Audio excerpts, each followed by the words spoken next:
Thank you, Father Borello, Father Becker, Reverend Fathers, any honored guests, and my dear brothers. So, a vocation story is described a lot of times as really organic. So, strap in, because it's an exciting one. Ever since I was young, my parents, they really were great at tilling the soil. They made it really, really ripe to receive just the seed of any vocation, really. And this was evident in the way that they called me to service, especially to my family members, having 5 siblings, up and around the house wherever we could.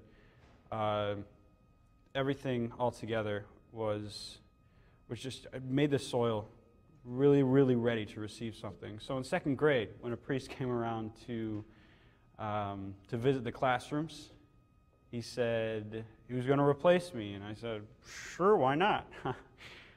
So continuing forward, that was my whole idea, this idea of service, but a service that was deeply rooted in something much more substantial than simply surface level stuff.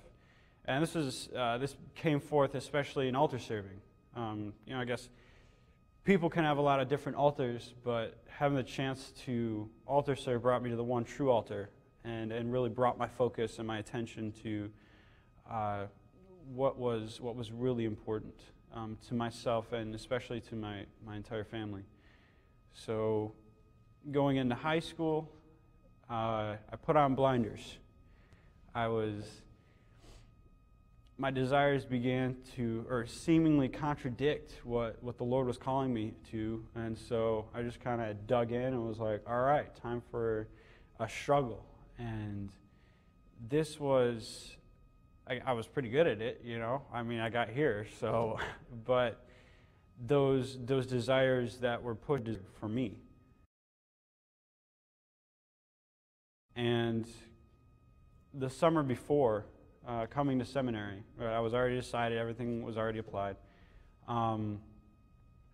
There was a woman, and just hanging out, having a great time, and these desires began to come up again, and they were towards marriage, and I said, this is exactly why I put on my blinders.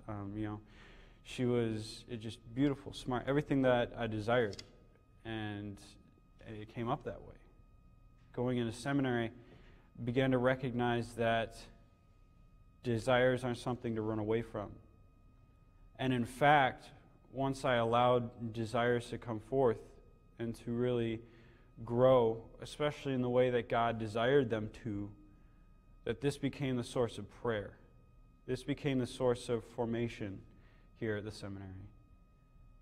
And I began to recognize that virtue, the greater things that I desired, were the glory of God Himself, the glory of Jesus Christ on the cross, that this sacrifice is what I desired.